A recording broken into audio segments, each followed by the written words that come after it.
La primera carta que Pablo le escribe a la iglesia de Corintio, el tema que Pablo presenta en esta carta es ¿qué significa vivir nuestra vida de acuerdo a la luz del Evangelio? Ese es el propósito de la primera carta que el apóstol Pablo le escribe a la iglesia que está allí en la ciudad de Corintios. Así que vemos a través de esta primera carta que el tema que Pablo aborda y compara desde que comienza esta carta en el primer capítulo es el contraste entre la sabiduría del mundo y la sabiduría del Evangelio, el poder que tiene el Evangelio y el efecto que produce el Evangelio en nuestra vida. Y Pablo, dentro de esta primera carta que le escribe a esta iglesia, él le habla a la iglesia que hay dos formas de aferrarse a esta sabiduría, o la sabiduría que ofrece el mundo o la sabiduría que viene a través del Evangelio. Y esta sabiduría indica en nosotros, el Evangelio, que hay una necesidad en la vida cotidiana del Evangelio, que el Evangelio no solamente es para un día, el Evangelio es para cada área de nuestra vida y es en nuestra vida cotidiana. Cuando usted lee el Evangelio y ve esta carta, usted se va a dar cuenta que el ministerio de Jesús es poder compartir las buenas enseñanzas de lo que hablaron los profetas en el Antiguo Testamento. O sea, lo que fue escrito de él. Pablo toma la misma idea de los evangelios y les habla ahora a su audiencia que el vivir el evangelio es una forma de vivir una forma radical. El evangelio cambia todas las áreas de nuestra vida. No solamente el evangelio es para creer el evangelio. La creencia o una creencia es algo que está en el cerebro, es algo que está en su mente. Pero usted puede dejarla como un pensamiento filosófico, o sea, una forma física o una forma emocional o una forma espiritual, pero todo eso debemos de llevarlo a la vida práctica. Cada creencia que nosotros decimos que tenemos es para vivirla en la vida cotidiana. Pues si no, la gente no van a creer en lo que usted dice que usted cree. O sea, no solamente yo tengo que creer que Jesús vino encarnado o Dios vino encarnado en Cristo, que Jesús vivió entre nosotros, que Jesús murió en la cruz y que resucitó. Esas son creencias. Y es tan bueno creerla. Pero Pablo dice, no es suficiente creer solamente en el Evangelio. El Evangelio es para vivir a la luz del Evangelio. El Evangelio entonces en nuestra vida debe de pasar de una creencia a una vivencia en nuestra vida. Muchos de nosotros pensamos que creemos todas estas cosas y está bien, como les dije anteriormente, es parte de nuestra teología. Creer que Él vino, que Él vivió, que Él murió, que Él resucitó. Pero ¿qué vamos a hacer? Dice Pablo, le dice a la iglesia, ¿qué van a hacer ustedes? Ustedes entonces deben de tomar el Evangelio y verse a la luz del Evangelio. Y ustedes puedan por sí mismos definir cómo están viviendo de este lado de la eternidad la resurrección de Cristo, el poder de la resurrección. Y eso es lo que nos habla el apóstol Pablo en la primera carta. Cómo el Evangelio va a afectar tu matrimonio, cómo el Evangelio va a afectar tu finanza, cómo el Evangelio va a afectar tu educación, cómo el Evangelio va a afectar tu trabajo, cómo el Evangelio va a afectar la crianza de nuestros hijos, cómo el Evangelio afecta todas las áreas de nuestra vida. Muchos de nosotros nos quedamos solamente en creencia. Oh sí, yo creo en Cristo. Show me, muéstrame que tú crees en Cristo. Déjame verte en la vida cotidiana viviendo el Evangelio. Pero cuando vamos a nuestros trabajos, cuando vamos a nuestras escuelas, cuando estamos en nuestro hogar, nosotros negamos con nuestra forma de vivir nuestras propias creencias. Y muchos de nosotros vivimos como si Cristo no ha resucitado. Está en la tumba.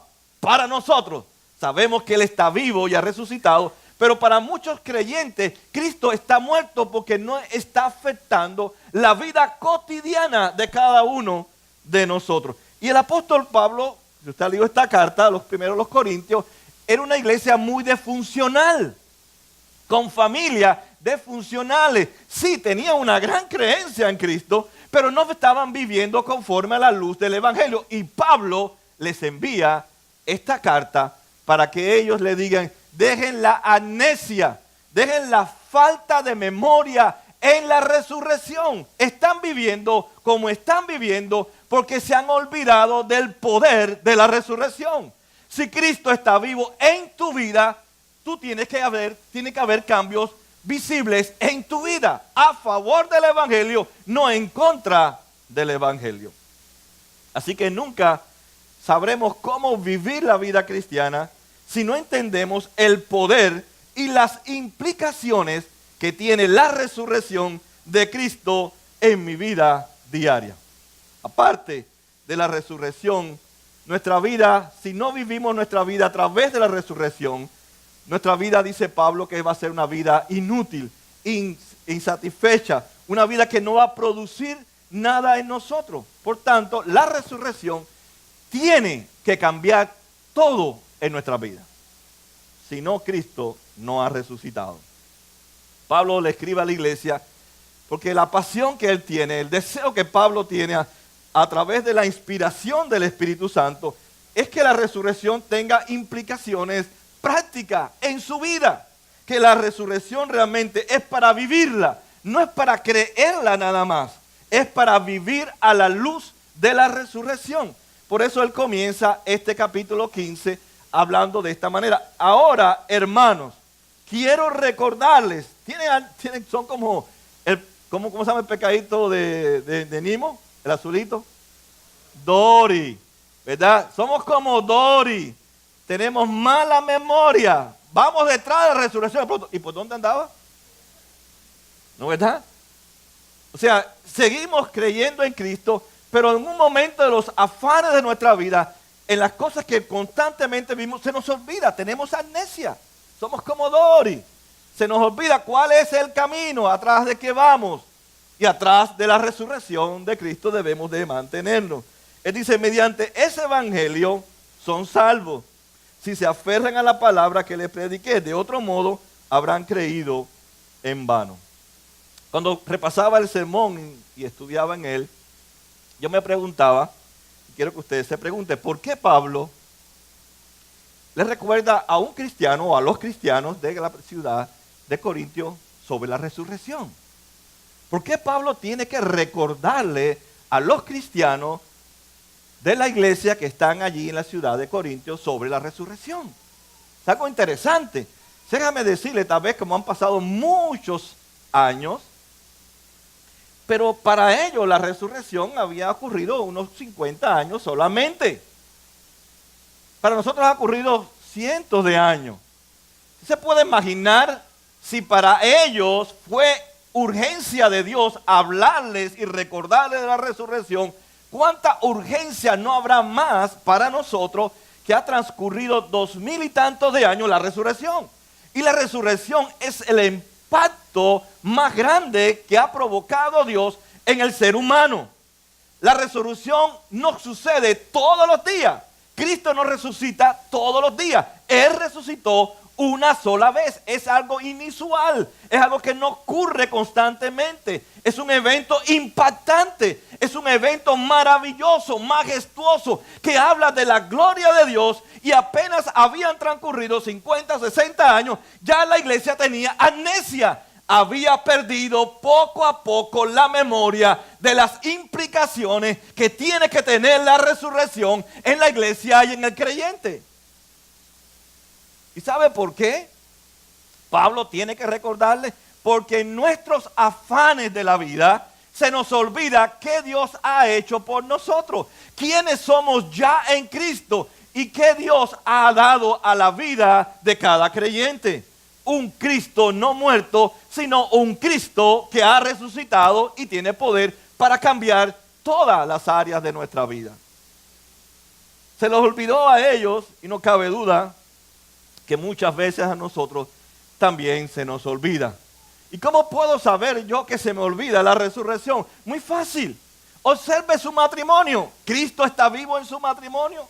Observe su paternidad. Cristo está vivo en la crianza de sus hijos. Usted le habla del Cristo que tiene poder en su educación. ¿Para qué quiere graduarse de la universidad? Porque Cristo ha resucitado y quiere llevar el evangelio allí en la universidad donde muchas personas no pueden ir o solamente anda buscando un título con mucho dinero. Piense en su trabajo. ¿A qué va su trabajo? ¿A ganar dinero? No tiene sentido entonces la resurrección. Nosotros no vamos a nuestros trabajos a ganar dinero, vamos a nuestros trabajos a hablar de la resurrección y a vivir en nuestro trabajo que Cristo está vivo en nosotros. Son medios de la gracia de Dios que Él usa para nosotros hablar de Cristo Jesús. Si todos fuéramos maestros, ¿quién les habla a los plomeros? Si todos fuéramos plomeros, ¿quién les habla a los camioneros? Por eso Dios nos dio a cada uno de nosotros diferentes oficios. Porque yo no puedo hablarle a toda la gente. Pero ahí donde estamos cada uno de nosotros, que Dios nos ha dado esos dones, nos ha dado esos trabajos, aunque de ellos depende nuestra finanza, pero no depende totalmente porque viene de la gracia de Dios hacia nosotros. Para que nosotros en los lugares que estemos, la gente vean que Cristo está vivo en cada uno de nosotros. Pero la iglesia se ha olvidado tanto la del tiempo de Pablo como la de hoy, de este increíble hecho de la resurrección de Jesús. Que al resucitar Jesús no solamente se levantó de entre los muertos, Él conquistó la muerte. Él venció la muerte. Él destruyó el poder del enemigo. Si usted lee la Biblia, y no quiero detenerme mucho porque estaríamos horas y horas, usted va a ver que Dios, no está hablando de usted, Dios ha tenido que hacer cambios radicales en Él mismo. Un cambio radical es que tuvo que dejar su santidad y su gloria para vivir en un mundo que no ama su santidad y desprecia su gloria. Eso es un big change, es un gran cambio para Dios. ¿Y sabe por qué lo hizo? Porque te ama. Por eso ahora en el Evangelio Dios habla de un cambio radical. Si Él hizo un cambio radical, el creyente tiene que hacer cambios radicales en su vida. Tu matrimonio, tu trabajo, tu escuela, tu paternidad, tienen que haber cambios radicales en ellos. Si Cristo ha resucitado. Si entiendes correctamente la resurrección está destinada a cambiar todas las áreas de nuestra vida. Pero siempre no sucede así. Nos olvidamos quiénes somos, nos olvidamos lo que hemos recibido y comenzamos a buscar en otros lugares donde no podemos encontrarlo y se nos olvida que todo está en la resurrección.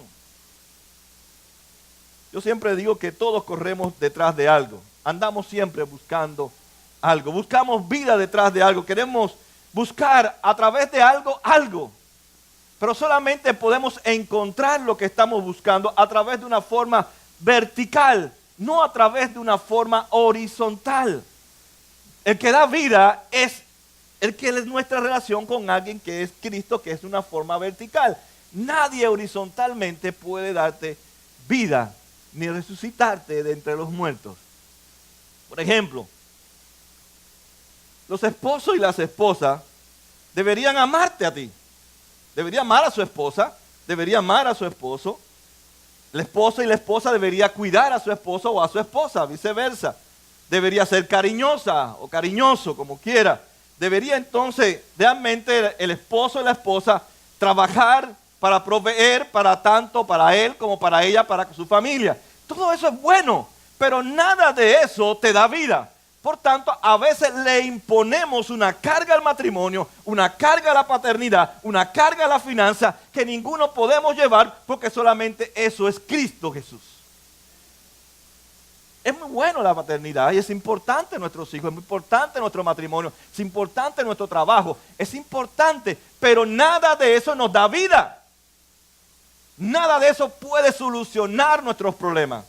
Por tanto, yo no fui hecho para hacer feliz a mi esposa, yo no fui hecho para tener un matrimonio feliz, yo no fui hecho para ser el hombre más feliz del mundo. Yo fui hecho para adorar a Dios y que la resurrección se vea a mí en mi matrimonio, en la paternidad, en mi trabajo y donde quiera que yo me mueva.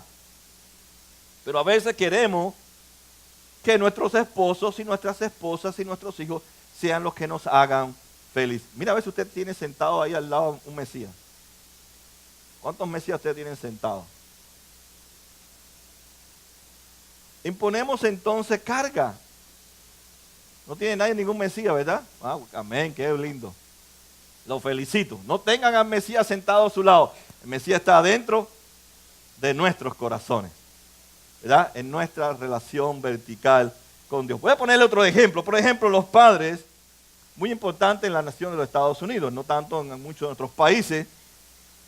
Yo he observado durante tantos años y he estudiado psicología, etcétera. Los padres buscan identidad en sus hijos. Y se lo voy a demostrar que usted busca identidad en sus hijos. Usted quiere ser alguien en sus hijos. No que sus hijos sean alguien en ellos mismos. Porque nosotros muchas veces como padres, bueno, como personas, estamos frustrados, no llegamos a la universidad, no terminamos high school, tenemos trabajos malísimos, tenemos problemas por aquí, problemas por allá. Entonces queremos que nuestros hijos sean mi identidad. Si mi hijo es universitario, si él se gradúa, se hace un médico, un doctor, un abogado, un ingeniero, alguien famoso, alguien de negocio, él me da identidad a mí, él me da valor a mí. Y es por eso que yo invierto en mis hijos. Porque mi identidad no está en Cristo, mi identidad está en mis hijos. Y tus hijos cuando se levantan por la mañana, a ellos no les importa darte valor. A ellos no les importa lograr éxito para ti. Ellos quieren hacerlo todo para ellos mismos. Por eso a veces nosotros como padres buscamos identidad y buscamos vida en la vida de nuestros hijos. Y debe ser todo lo contrario. Mi identidad está en Cristo Jesús. Ningún muchacho por la mañana se levanta y dice, oh, yo voy a la escuela para que mi mamá se sienta contenta conmigo y orgulloso de mí. Ellos cuando se levantan por la mañana ya van, voy a hablar con mi amiguita, con mi amiguito. Bueno, aquí tenemos una maestra, ¿verdad? Que tiene que estar, cállate la boca, esto, trae la tarea. Ellos van allí entre comillas, a ver cómo pasan el tiempo. Y usted está en el trabajo diciendo, wow, mi hijo, el músico se escapó, el músico está hablando con el otro, la mujer está buscando una novia, el novio, están... Y usted dice, wow, esa es mi identidad. Su identidad está en Cristo. Y el poder que lo ha resucitado es el mismo poder que necesita su hijo o su hija que lo resucite también de entre los muertos. Las posesiones, por ejemplo. Muchos buscan a través de las cosas materiales, inanimadas, su identidad. Ya lo hablamos un tiempo atrás. Se ponen ropa costosa, de marca, etcétera, etcétera. No pueden ir al puguero, no pueden ir a por ese zapatos de Payless, no pueden zapatos de 20, 5 ni 10 dólares. O regalado, que es alguien que se murió y se lo regalaron. Nada se pueden poner, tiene que ser todo de marca, porque le da identidad. Y eso debe ser un cambio radical en nuestras vidas. Porque mi vida no depende de las cosas que yo tenga, ni las posesiones materiales, porque no me dan vida. No me dan identidad. Es la resurrección de Cristo la que me da identidad. Si no, usted va a ver que se compra una cosa hoy, mañana se compra otra, y se mañana otra y otra, y nunca llega a estar satisfecho en su vida. Así que las cosas terrenales creadas por Dios no tienen el fin de darte la capacidad de darte vida. No te van a satisfacer. Nunca va a ser tu Salvador. Nunca va a ser tu Mesías. Siempre vas a terminar frustrado, frustrada contigo mismo y con los demás. Pablo le hace un gran recordatorio a la iglesia porque Pablo estaba preocupado por la iglesia de Corintio, como Dios está preocupado por nosotros, por esa falta de memoria en el evangelio de la resurrección. Pablo siempre fue un pastor dulce, usted lo puede ver en sus cartas, un pastor amoroso, tierno, que siempre anhelaba que la iglesia viviera a la luz del evangelio, a la luz de la resurrección. Y su mayor motivación, su mayor alegría es que la iglesia de Corinto, a la cual le escribe la carta, pueda comprender todo lo que tienen ya en la resurrección, que fuera de la resurrección ellos no deben de buscar satisfacción, ni placer, ni alegría, ni felicidad. En la resurrección está todo centrado. El centro del evangelio es la resurrección. Si Cristo no resucita, sería un movimiento filosófico del cristianismo que no va a ningún lugar y que va en decadencia y no sirve para nada. Quedaríamos creyendo en un hombre que dice que era Dios y está muerto y no tiene poder sobre la muerte. Pero el Cristo que nosotros creemos sí es el verdadero Dios, sí se ha levantado entre los muertos, sí tiene poder porque ha resucitado y por eso puede cambiar totalmente todas las áreas de nuestras vidas. Quiero ponerles dos ejemplos de las implicaciones que debe tener la resurrección en nuestra vida, extraída misma de las Escrituras. En Mateo 6, Voy a leerle en el versículo 31, muy famoso este pasaje, está dentro del Sermón del Monte. Y dice el Evangelio de Mateo: así que no se preocupen diciendo, ¿qué comeremos o qué beberemos? ¿Con qué nos vestiremos? Y fíjese lo que dice Jesús. Dice, ustedes están preocupados por cosas inanimadas, por cosas que no les dan satisfacción. ¿Qué voy a vestirme? Es de JCPenney, bueno, JCPenney, de Macy, ¿verdad? Es de marca. ¿Qué voy a tomar? Coca-Cola, no la Coca-Cola que vende Walmart, que es la otra malita esa, ¿verdad? Quiero un pollo que sea criado ahí en una granja, no el que nos vende el Sedano, que está lleno todo de hormonas. Dicen, no se preocupen si es de tiene hormonas, no se preocupen si es del Sedano, si es del pollo. De todas maneras te ponen que es original, que no es orgánico. ¿Usted vio cuando la gallina se comió los gusanos? Usted vio el sign y usted le puso una fe inmensa al cartel. Sin embargo, a Cristo no tiene la misma fe que le tiene puesto al sign, que usted no vio ni siquiera comer la gallina, pero usted sí ha experimentado la resurrección de Cristo. Y dice Jesús mismo, dice, los paganos andan tras todas estas cosas, pero el Padre Celestial sabe lo que necesitan. Más bien busquen primeramente el reino de Dios y su justicia, y todas las cosas les serán añadidas. Por lo tanto, no se angustien por el mañana. No se angustien por el mañana, el cual tendrá sus propios afanes. Cada día ya tiene sus propios problemas. Sus propios problemas.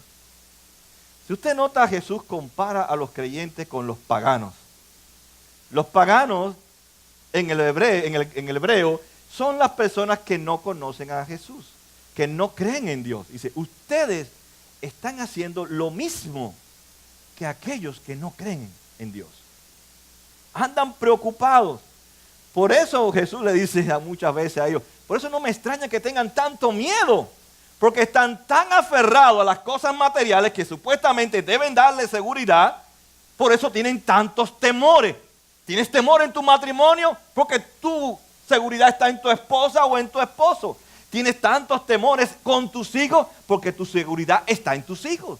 Tienes tantos temores en tu bolsillo porque tu seguridad está en la finanza. Tienes tantos temores y tantos temores porque tu seguridad no está en un Cristo que ha resucitado, que va a suplir para todas nuestras necesidades. Y Jesús dice, no te preocupes, no vivas como los paganos. O sea, vive y practica en tu vida al Cristo que está vivo dentro de tu corazón. Así que el preocuparse por el mañana es falta de memoria en la resurrección. Si usted lleva carga financiera y está preocupado cada mañana, cada día salir, usted está llevando una carga inapropiada. Esa carga le pertenece a un Dios que es soberano, que Él va a suplir para cada una de nuestras promesas. Me gusta mucho el Salmo que dice, no hay justo desamparado, ni su simiente que esté pidiendo pan. Dios es un Dios de providencia. Y eso es creer en la resurrección. Cada vez que yo me lleno de preocupaciones y de afanes por el mañana, ¿qué va a pasar? Se me ha olvidado la resurrección. Porque ya Él resucitó y si Él está vivo, Él tiene control de mi mañana, de mi futuro, de toda mi descendencia. Por tanto, Él quiere que yo viva confiado en un Cristo que ha resucitado y está vivo. Voy a ponerte otro ejemplo. En una ocasión, un matrimonio con 3 hijos tuvieron una crisis financiera muy grande y no tenían dinero para comprar comida. Y de pronto la esposa va al correo y se encuentra que le llegó un cheque, eso ocurrió como en los años 80, de $100. En ese tiempo, decía el escrito que $100 es como $1.000.000 ahora. Y él automáticamente cuando dijo, wow, gracias Señor, porque no teníamos con qué comprar comida, somos cristianos pero estamos pobres, tenemos 3 hijos. Y él enseguida, no pensó en el Sedano porque es en otra ciudad hacia el norte, y es americano, pero pensó enseguida, dice, me voy al pueblo y voy a comprar esto, comprar aquello, comprar lo otro. Y ya él tenía su lista, y viene la esposa y le dice, ven acá fulano, Dice, dime, ya vamos para comprar. Él le gustaba cocinar. Y él le dice, ¿por qué no le regalamos estos $100 a otra familia en la iglesia que tiene la misma necesidad que yo? Y él dice, tú estás loca. ¿Tú viniste de Marte? ¿Cómo se te ocurre no tenemos con qué darle de comida a nuestros hijos y estás pensando en otra familia que tiene las mismas necesidades que nosotros? Dice, ¿tú no crees en la resurrección? Y el hombre se dijo, wow, es verdad. Y Él nos ha prometido suplirnos si nosotros le suplimos a los demás. Y el hombre dijo, ok, busquemos a esa familia, vayámonos al supermercado, no a comprar nada para ellos, y vamos a llevárselo a esa familia. Y así mismo hicieron. Eso es una aplicación, no, es un hecho real, no es un cuento, no es una historia, no es una falacia. Es un matrimonio, dijo, hay alguien que no tiene que comer, pero hay otro que tampoco tiene que comer. Por tanto, yo, si creo en la resurrección y que Él me va a proveer y Él me ha ayudado a mí para que yo ayude a esa familia. Así que los $100 no eran para ellos, era para esa familia. Qué lindo cuando uno realmente entiende que Dios, si está vivo, Él va a suplir para cada una de las necesidades. El segundo ejemplo lo tomé de la segunda carta que escribe Pedro, o Simón Pedro, en el capítulo 1, 3, 9. No lo voy a leer sino una parte de ello. Y el tema que Pedro trae aquí es cómo pueden haber creyentes inútiles e improductivos. ¿Cómo pueden haber creyentes si Cristo ha resucitado?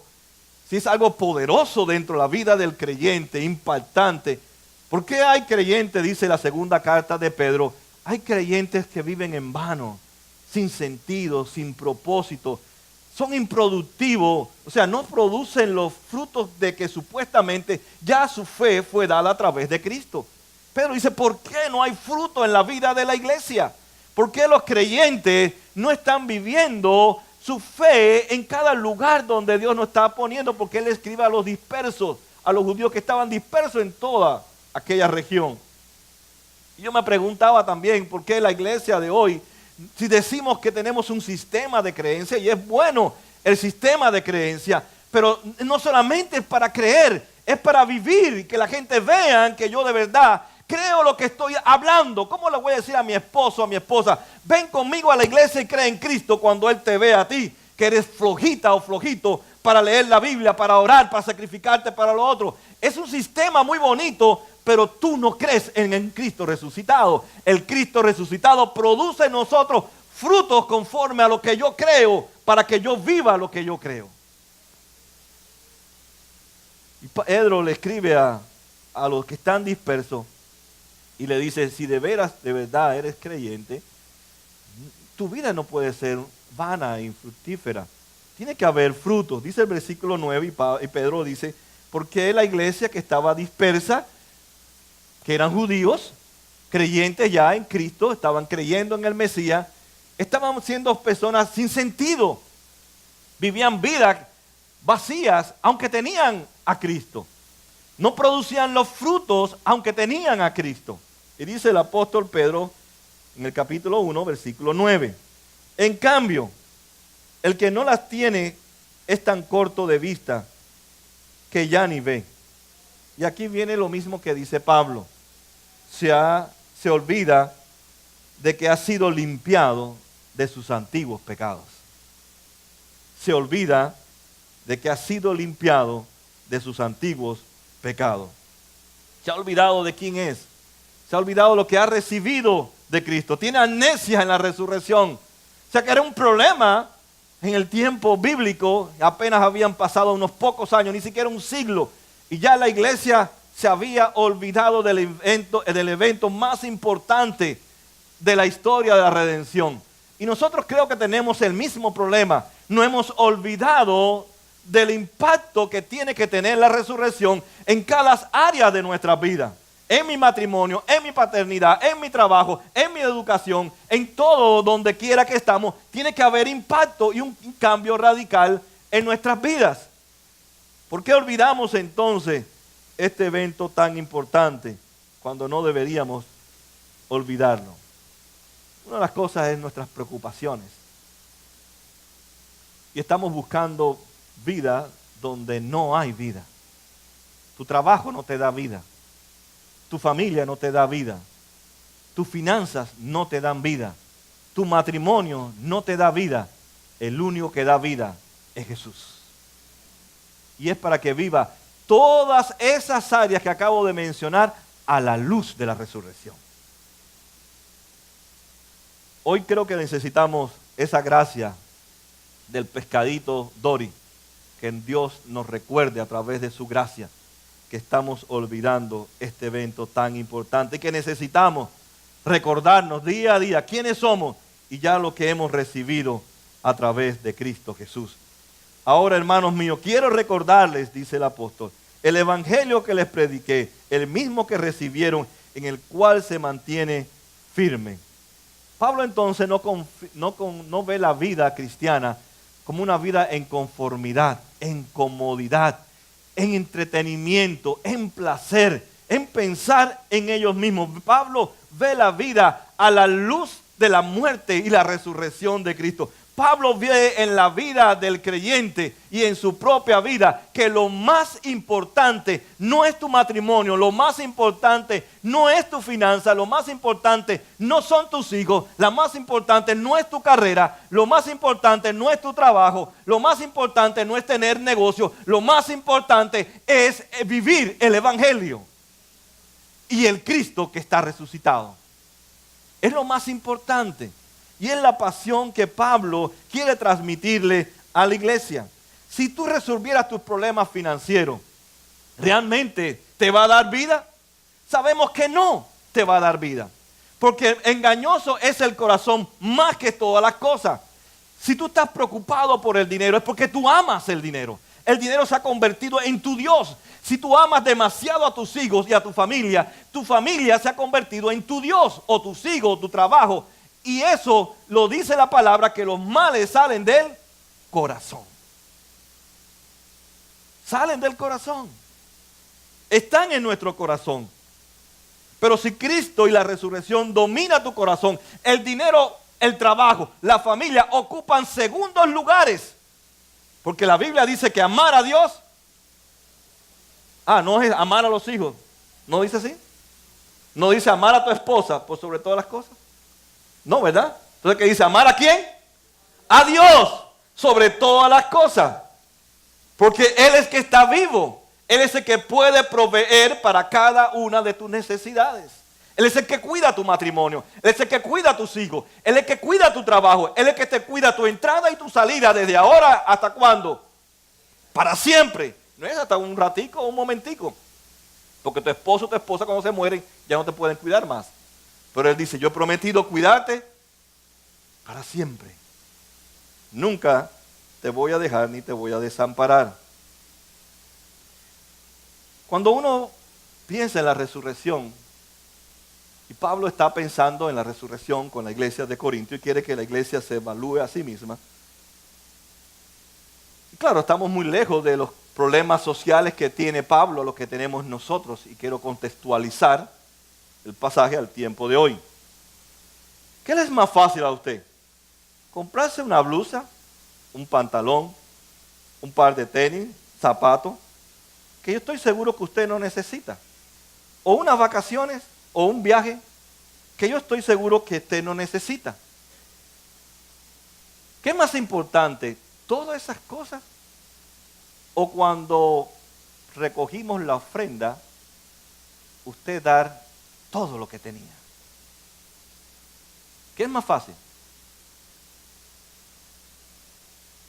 Es comprarme todas las cosas, ¿verdad? Es más fácil gastar el dinero en mí que no gastar el dinero en el evangelio para que el evangelio sea llevado a todas las naciones.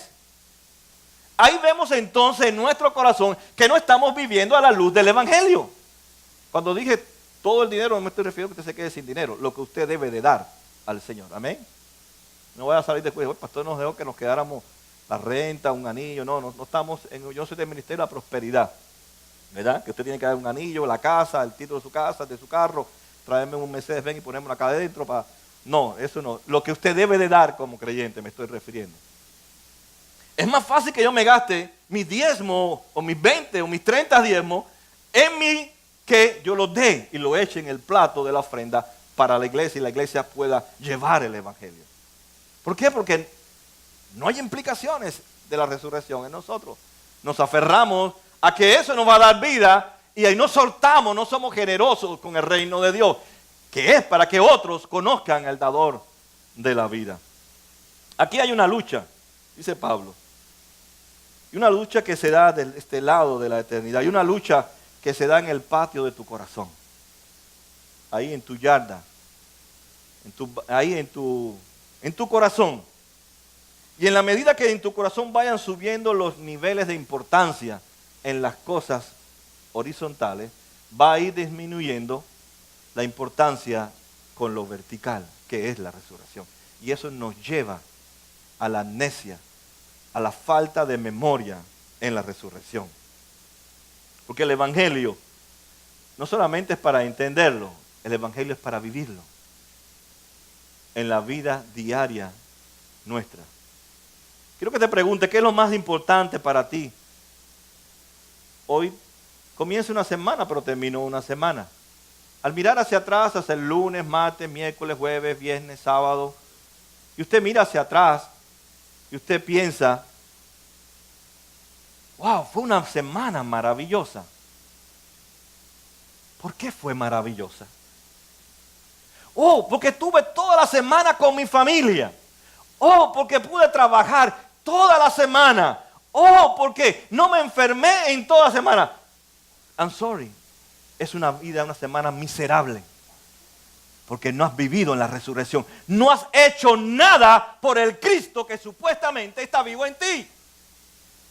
Ve que al evaluar nuestra vida nos damos cuenta que durante la semana el trabajo, los niños, la escuela, las tareas, para allá, tantos afanes que tenemos, a dónde vamos a ir, al Walmart, nos vamos para aquí, nos vamos para allá, vamos para allá. Estamos tan preocupados que no afecta la resurrección de Cristo en nuestra vida. Que deben haber cambios internos en mi corazón y no en los demás. Voy a ponerle otro ejemplo. Todos tenemos niños. Perdónenme, no tengo nada en contra de los niños. Va a ser que usted piense que, porque le dije el otro día que eran terroristas, se ponga bravo. Yo tengo 2 varones y una que adopté, que es una hembra, 3, y tengo 2 nietos legítimos y 4 que no son legítimos. O sea, que son tíos, son nietos a la fuerza. Me dice, tú me tienes que decir abuelo, porque los quiero como abuelo. Usted nota cuando, yo lo noté con mis hijos, lo notaba a mis nietos y lo notaban los hijos de ustedes. No se pongan bravos, pero lo he notado. Cuando un niño le pega a la niña, un varón le pega a la niña, ¿verdad? ¿Qué dice el varón cuando la madre dice, ¿por qué le pegaste a la niña? ¿Qué dice él? Él comienza a justificarse. No, fue ella la que me quitó tal cosa. Él nunca te va a decir a ti, ¿sabes, mami? Yo le pegué porque yo tengo violencia en mi corazón. ¿Sabe, mami? Yo le pegué porque yo soy un pecador y yo quería ver a mi hermanita soltar sangre y verla llorar para que vea que yo soy el primero que nací en la casa. Él no le va a abrir su corazón. ¿No es así? Él va a ocultar su realidad y usted ¿qué va a hacer? Tú eres varón. Tienes que respetar a tu niña, pero no has llegado al corazón de tu hijo porque hay algo en el corazón que lo movió a hacer lo que él hizo. No es porque la hermanita le quitó, es porque hay algo en su corazón que le provocó ver a su hermana llorar y le pegó un golpe fuerte. Lo mismo hace usted con la esposa y con el esposo. ¿Por qué le grita? ¿Porque ella es pecadora? No, porque usted tiene algo en su corazón en contra de su esposo o de su esposa oculto y le grita y la ofende. Si no, no lo hace, ¿o no es así? Si no, el hermanito no golpea a la hermana. Hay algo en el corazón de nosotros que se ha roto, que se ha separado, que se ha distanciado de Dios y solamente la resurrección es la que cambia ese corazón que está roto y lo restaura. Y no me motivo a golpear a mi hermanita, ni gritarle a mi esposa, ni acusar a mi esposa. Lo hice por tu culpa. Tú eres el culpable. Por tu culpa estamos así. Por tu culpa no tengo un buen hijo. Por tu culpa mis hijos siempre tengo que pasar la vergüenza en la escuela. No, es algo en tu corazón que no te ayudó a ti a entender la resurrección y vivir la resurrección delante de tu hijo, delante de tu matrimonio, delante de tu trabajo, compañero de escuela, no sigas culpando. ¿Sabes quién es el problema más grande que tú tienes? Eres tú. Tu problema no son tus hijos, tu problema no es tu esposo, ni tu esposa, ni tus compañeros de trabajo. Deja de echarle la culpa a la gente. Es tu corazón, tú eres tu gran problema. Tú eres el que necesita cambiar, no tu esposo, no tus hijos, no la sociedad. Tú eres el que necesita cambiar tu corazón. Y eso lo hace el Evangelio. Pero siempre estamos buscando una víctima para nosotros no vernos tan mal. Yo creo que una palabra que se ha olvidado en nuestro tiempo es necesito ayuda. ¿No es verdad? ¿Sabe por qué se perdió esa palabra o se está perdiendo? Necesito ayuda. Porque si usted dice necesito ayuda, está diciendo yo soy un hombre, una mujer débil. Tengo problemas en mi matrimonio, tengo problemas con mis hijos, tengo problemas en mi trabajo. Déjeme decirle, aquí en este cuarto, en este lugar, no hay nadie que no pueda decir yo necesito ayuda. Todos necesitamos ayuda. Todos, sin excepción. No mira a su hijo diciendo, oh, qué malo es mi hijo. Mira qué bueno es el otro hijo del otro hermano. No, ese bueno en el hijo también necesita ayuda. Todos necesitamos ayuda. Y qué bueno es poder decirle, oh Señor, yo necesito tu ayuda. Que tú intervengas en mi vida, en mi corazón, y intervenga en el corazón de aquellos que tú amas. Y aún aquellos que también no aman, que Dios también cambie sus corazones. Tu mayor problema y mi mayor problema somos nosotros. Y siempre está dentro de nosotros nuestro problema. El mensaje de la resurrección entonces tiene como propósito rescatarnos. No del ladrón, no del asesino, no del que tú tienes temor. El hombre o la mujer que tienes temor. No. Vino para rescatarte a ti mismo. Porque el que tiene temor y inseguridad eres tú. No es la otra persona. Ese es el mensaje del Evangelio. Desesperadamente, día a día, debemos de pedirle esa ayuda a Dios. Y que necesitamos de esa gracia. Nunca vas a celebrar la resurrección al menos que acepte esta mala noticia de que tú necesitas ayuda. Desesperadamente, cada uno de nosotros necesitamos ayuda. Necesitamos que Cristo intervenga en nuestras vidas. Que Cristo nazca en nuestra vida, que resucite en nuestra vida. Para nosotros entonces vivir conforme al Evangelio de la resurrección. Esa guerra que tú quieres pelear fuera de tu mundo, tienes que trasladarla a tu mundo interior. Tu guerra comienza en tu corazón. No comienza afuera. Si realmente entiendes el Evangelio, entenderás que estamos viviendo entre ya, en que ya somos salvos, ya somos santos, ya hemos sido resucitados con Cristo, pero todavía no se ha consumado todavía todo. Y por eso necesitamos recordarnos hasta en este tiempo, hasta que Cristo regrese, que Él ha resucitado. Que Él es el que va a resolver los problemas en mi matrimonio. Él es el que va a resolver los problemas a mis hijos. Él es el que va a resolver mis problemas con mis relaciones. Él es el que va a glorificarse en cada una de las áreas de mi vida.